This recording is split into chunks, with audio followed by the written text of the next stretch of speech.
Hello, everyone, and welcome to our September 15th version of Ask GE, a mini series from Girl Edition. And now let's meet everyone. Hi, my name is Kimberly Melendez. Hi everyone, I'm Emily Walker. Hello, everyone. I'm Laurel Jones. Hi, I'm Jessica Larry. Hi everyone, I'm Lauren Faria.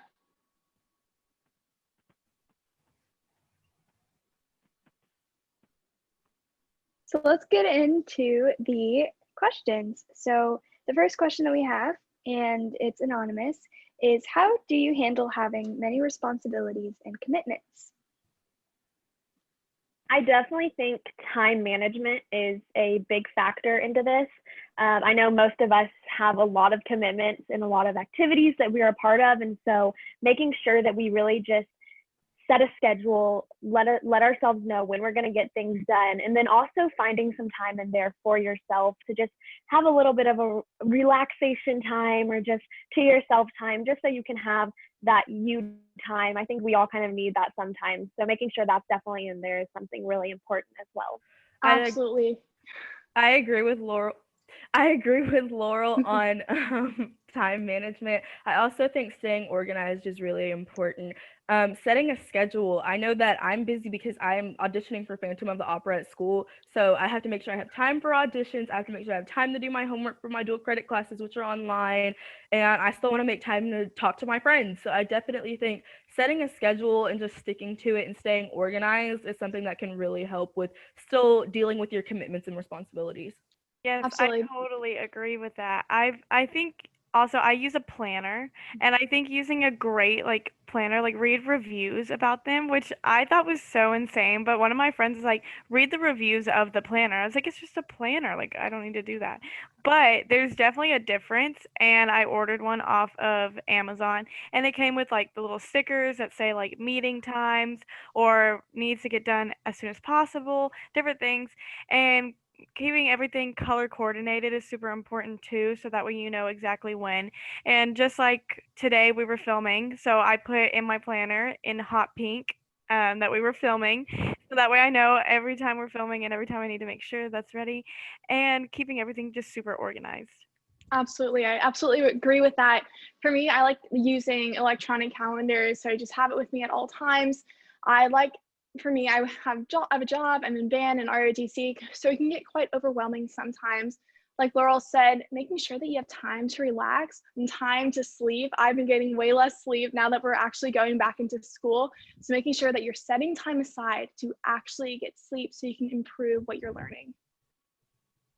I agree. So you have to realize that you are not Superwoman. I mean, you are for sure, but there's sometimes a time where you have to take a step back and realize what's super important, what can let go.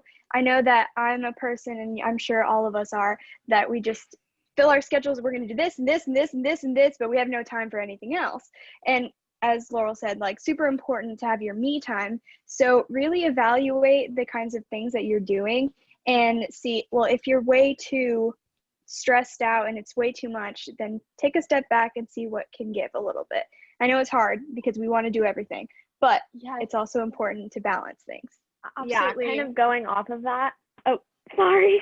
But going off of that, Kim, I think that it is super important to, if you do feel really stressed out, being able to pick and choose some of those things, because maybe it's something that you can just go to a meeting, or you can do it later. If there's something another time that you can do something while still pitching in the effort and putting yourself in whatever the category is that you're doing, just making sure that you can pick and choose too, and just allow yourself to have some of that time in between every activity that you're involved in. Yes, yes. The most powerful word that I learned growing up is saying no. Saying no to commitments that other people want you to like put in your schedule. That's not only going to help you mentally, but also physically. So you're not so sleep deprived, but you're also not deprived of actually spending time with your family and friends.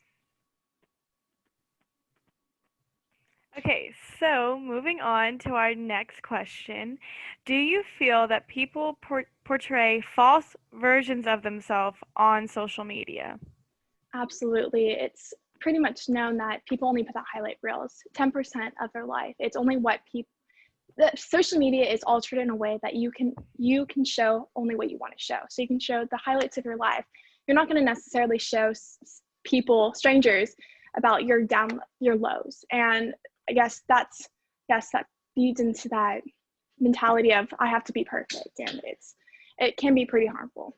I I agree with that. agree. I agree with that. I think that going back, we talked about this. I think we talked about this in our last Ask GE episode, but I think that society does set standards, especially for our generation and generations after us. They set standards of what we're supposed to post, of things we're supposed to look like, and images we're supposed to refer ourselves to, I guess. But I think that we post things that we think people want to see. But like Yes. Lauren said, we don't post our sad moments in our life. We don't necessarily post the things that wouldn't look good on social media. But I think that we just post things that we know others would want to see. I agree. I think that social media is entirely posting pretty much your best, unless you have like a spam account or something like that. Then you can post more goofy, silly pictures, but those are still only the people that you trust or that know you. It's not going to the entire public and everyone that's on social media that can see it. You're going to post what is your best. And so if you are constantly looking on, say, Instagram, and you're just scrolling through and you see everyone else's best, that can really take a toll on how you think about yourself.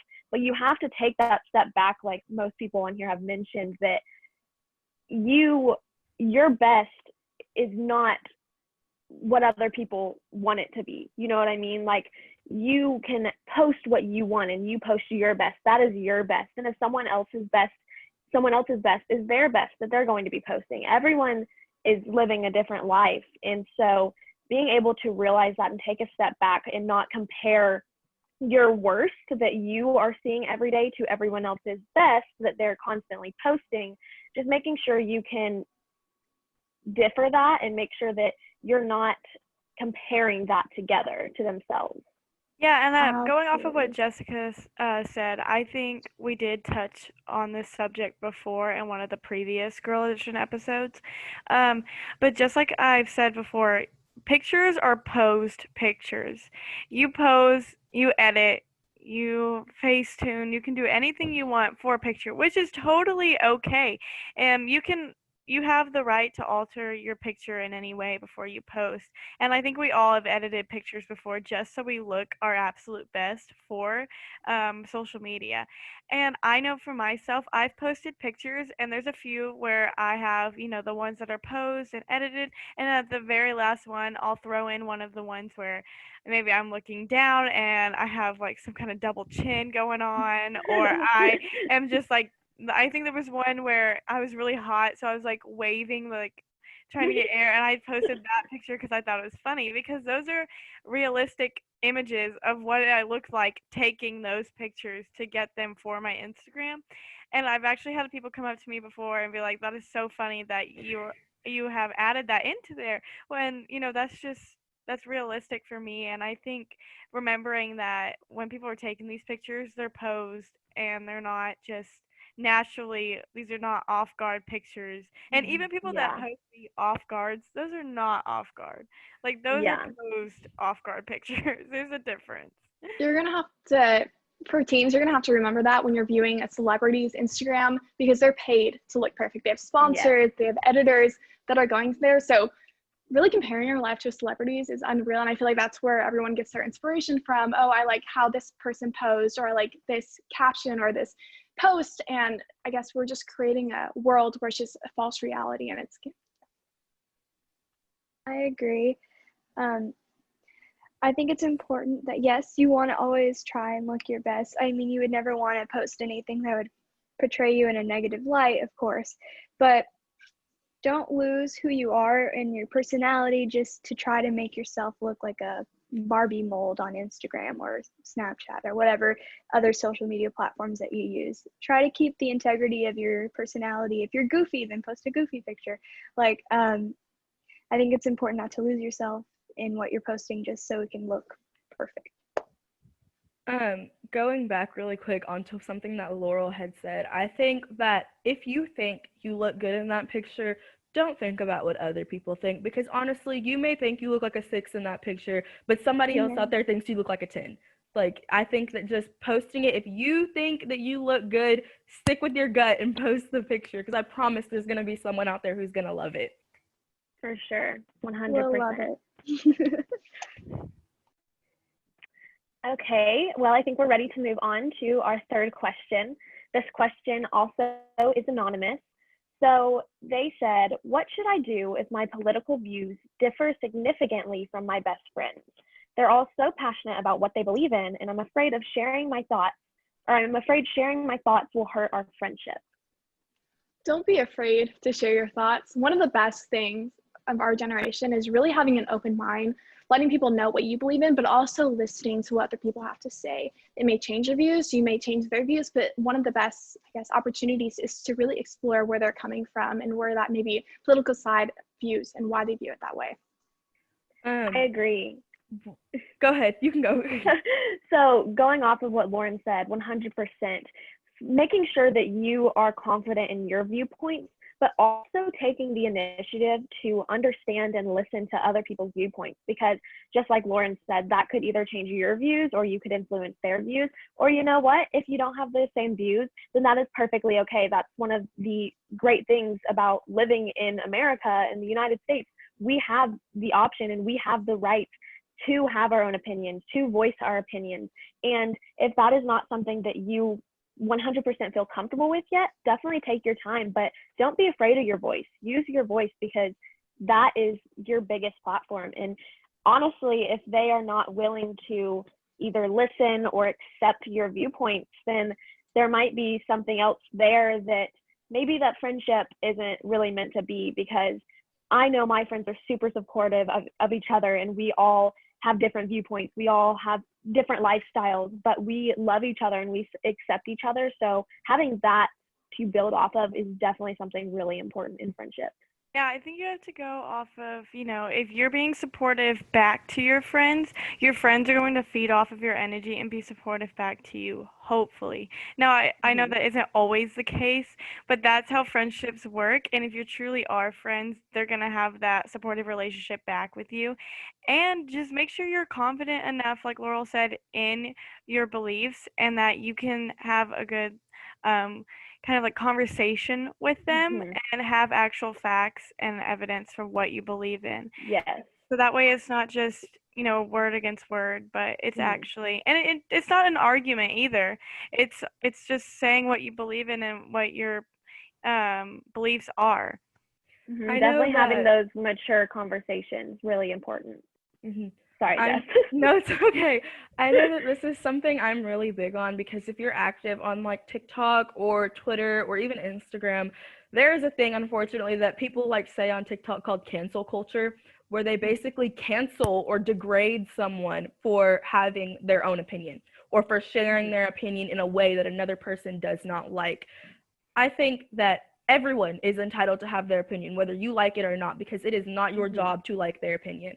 They are allowed to use their freedom of speech and voice their opinion in any way they would like to. But I don't think it's up to anyone else to invalidate their opinions just because they don't feel the same way. I think that that's unfair, and I think that I know I see stuff on social media and it gets to the point of harassment, that you're harassing someone just because they feel that they have the right, which they do, to voice their opinion on social media.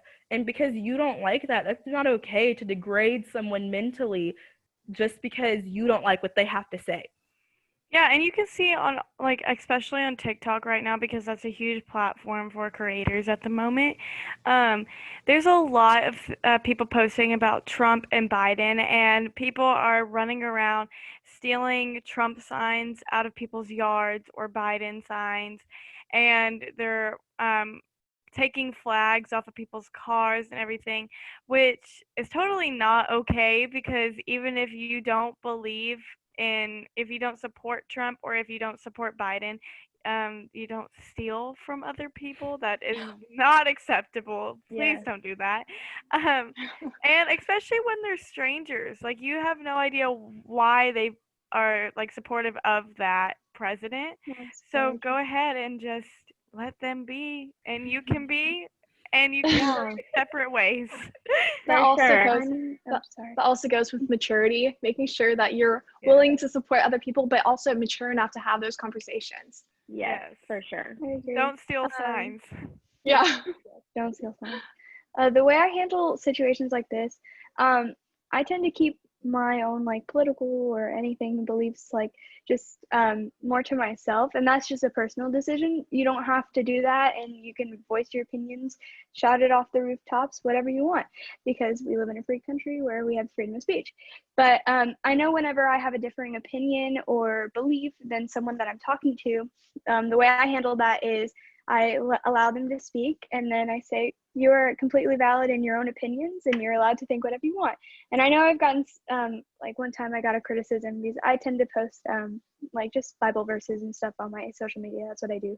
And someone was like, God's not real, blah, blah, blah. And they were like coming after me because I have a belief and I was just sharing with others. And I honestly just said, you're entitled to your own opinion. If that's what you believe, that's fine. But I'm going to continue and do this because that's what I think is right for me. And the conversation ended in a very mature conversation, and it was fine.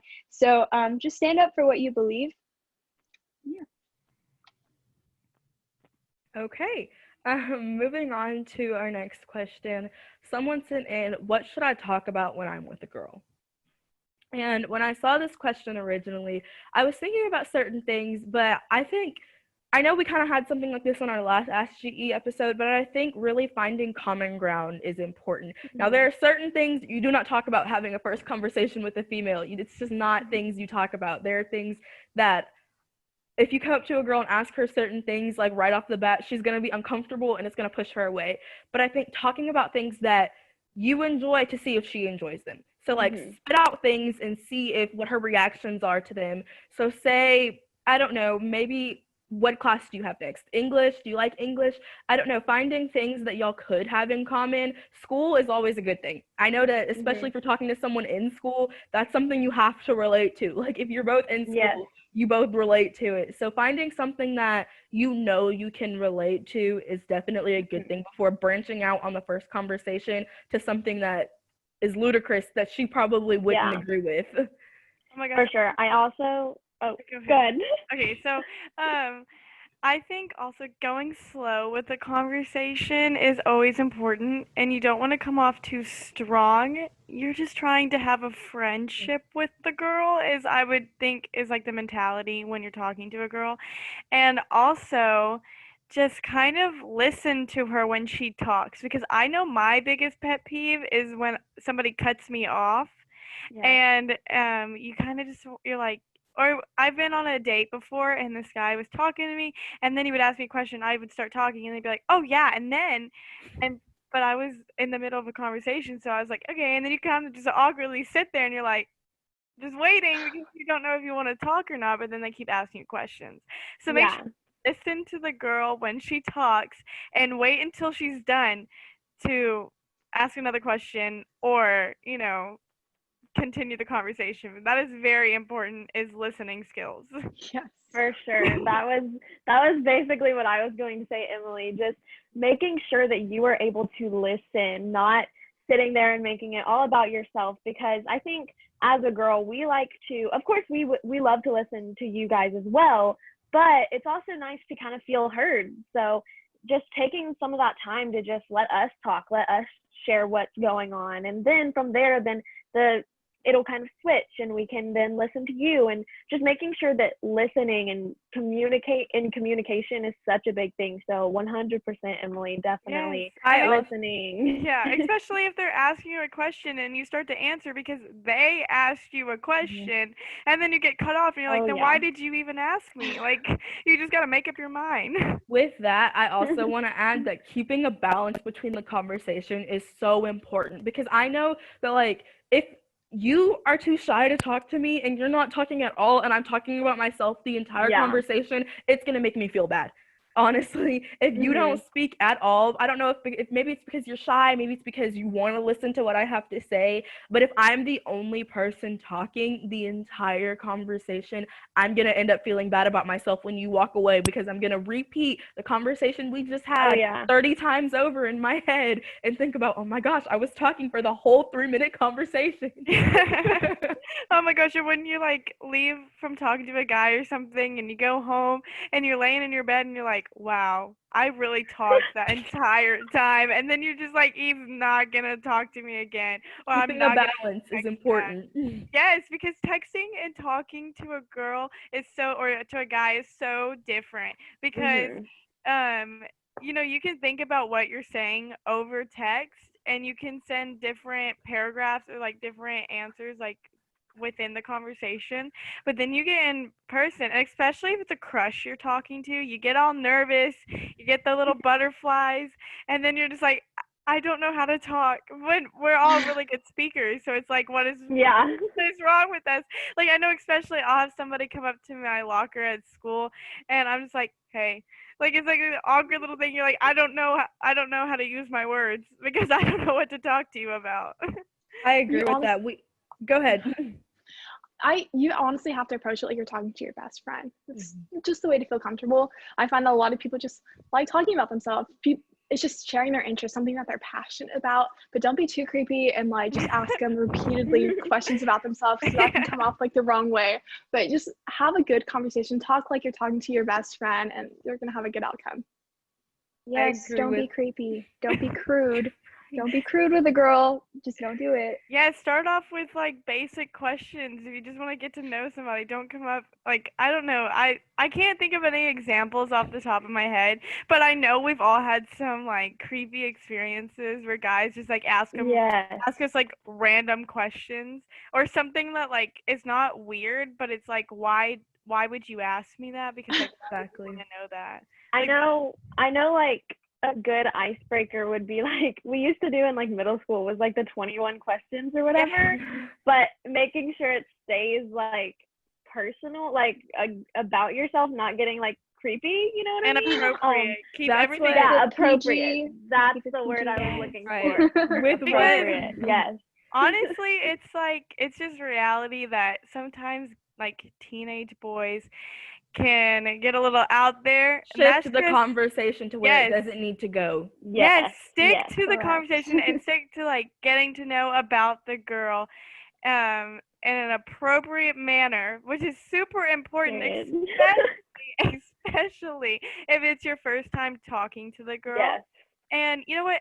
Don't just jump into like trying to like date the girl. I think go off of Baby having steps. a friendship first. Like, Yes. you know, if you develop that friendship, then there's that kind of chemistry there Mhm. first, and then you can build off of that. And you can also, if you're friends with somebody, you get to know them a lot faster and a lot more like this is like their true colors, and Mhm. then you can go from there.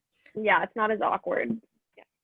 Um, I had something to say, but I completely forgot what I had to say. Oh, okay. Back to what Emily said it a while ago. But we are all really good speakers. We compete in pageants, we speak on stage, we all are very good speakers. We speak publicly.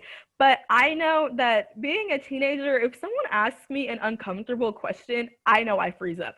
Especially if it's someone my own age. Like if it's someone my age and they come up to me and I barely know them and they ask me like a very personal question or something, I my words disappear. Like I don't know what to say. But I think that comes with just making sure you have something that they can relate to so that it's an easy conversation and that it flows well. Don't bring up strange, uncomfortable topics that's gonna make her not want to talk to you ever again.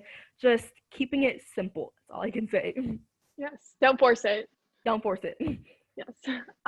So this next question is anonymous. Any advice on building my self-confidence? Sometimes I love who I am, then other times I start overthinking and second guessing myself. One thing for me, I know a lot of times people will say, oh, write sticky notes on the mirror or just read daily affirmations, but honestly, stuff like that hasn't worked for me. Like I've tried it multiple times over and over again. For me, things that help with my self-confidence is every few months or so, I'll try a new style. I will change my hairstyle, or I'll get a new pair of shoes, or I'll buy some new jeans, or I'll do a different makeup look. I don't know. Trying things new help me build my confidence because it says, okay, I can either stick with this or I can switch to something else that'll help me boost my confidence even more. But I know that right now for my English class, we're kind of doing a thing where we have to find a "this I believe" statement. And my "this I believe" statement is that in order to be successful, you have to take risks. And I know that I need to try new things because everything else, if I do it, it's just going to be continuous. It's embedded in my mind. I'm going to do the same regular thing over and over and over again every single day. But without trying something new, you're never going to know if you're good at it. So I think that something that boosts my confidence definitely is trying different things that I haven't done before. Yes. I don't want my life I to get like also stale. Oh, that was Sorry. That was a lot. Yeah. I really agree with that. I know I got my hair dyed back to my like original color a few weeks ago, and I have never felt more confident about myself in my life. I was like, oh, I look good, and that's a rarity. I mean, the reality is, I know girls, we tend to critique every little thing about ourselves, like, oh, I woke up bloated this morning, or I have a pimple, oh my gosh. And that can really be degrading on our mental health. But honestly, just reminding yourself who you are, like in the inside, is also a really important thing. And also, yeah, I completely agree with like the hair and the clothes. It just makes you feel like, ooh, ooh. Yeah, and you don't Yes, have to ma'am. do anything for other people. If you want to dress up for yourself. You. And because Exactly. sometimes getting up and putting a cute top on and some sandals, it just really sets the mood for the day. And especially for me in the morning time, and I'm doing my makeup and everything, that's kind of like my me time, getting ready to take on the day and have a good mindset and be positive. It's music. Good music. And there's a Spotify playlist that said that I think the name of it is like Empowering Girls. And it's seriously, it's like Beyonce and some early 2000 songs that really Pretty Girl Rock. That song, I know y'all know that song. I'll just be doing my lip gloss to that every morning. And that, oh my gosh, my mom gets so sick of hearing it through my speaker every morning. But it's seriously, I'm doing my hair, I'm putting my lip gloss on. It just sets the whole mood for the day, and it really empowers me to go out and do everything to the best of my ability and to feel good about myself. And just kind of, if you keep telling yourself over and over again something, eventually you're going to start actually believing it. And I know during quarantine, I think we all had a little bit of like a little moment where we just trapped in our house and we were always just working out or eating healthy, or some people were at one point I was eating terrible and it made me feel terrible. But that's the reality, and I just kept looking in the mirror, and then that was kind of like a switch for me. And then I kept telling myself I'm beautiful no matter what, and whatever other people say about me, that's not true, because if I don't believe that, then I know the truth about myself. And so getting ready every morning to music has really, really helped me, and the right kind of music too, because you hear those lyrics and you're like, yes, ma'am, like tell them. It helps a little lot. thing. It's Yeah, I For also me, think It's a little I thing. think that sorry.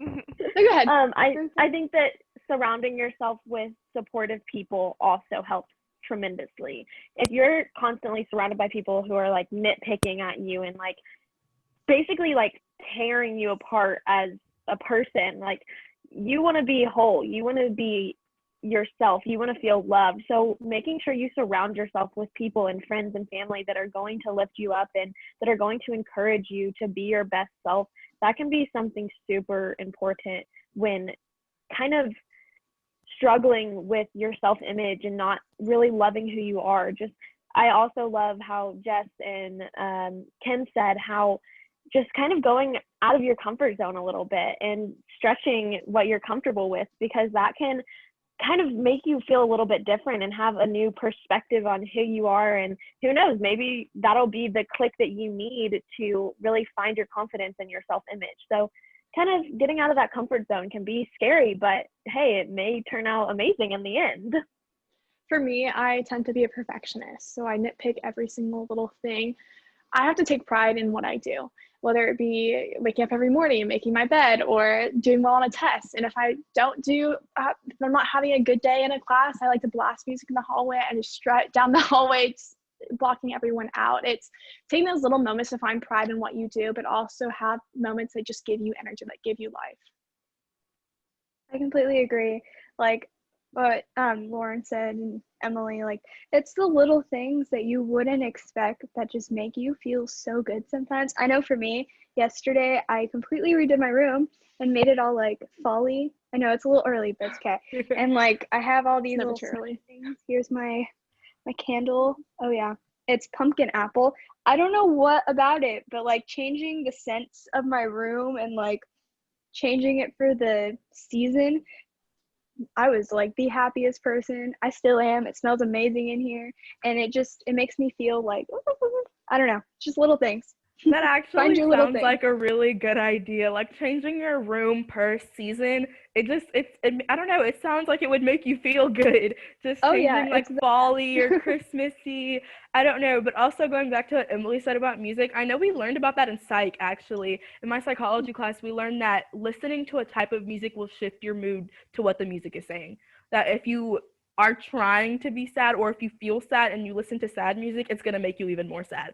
Or if you want to be uplifted and happy, listening to empowerment music will definitely lift your spirit a lot. But I think that's a good idea. But everybody had good ideas here. Music feeds your soul, so feed it with good Does. food. It does.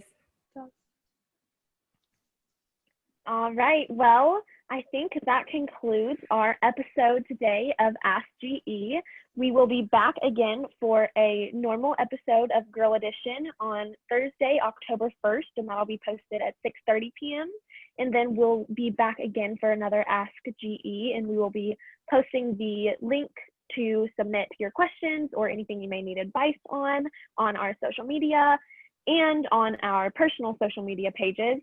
So that will be Thursday, October 15th at 6:30 p.m. And we hope for you to join us then. Thank you all so much for tuning in today. We hope you enjoyed it, and we hope we were able to help you out with the situation. So bye, guys. Bye. Bye, guys.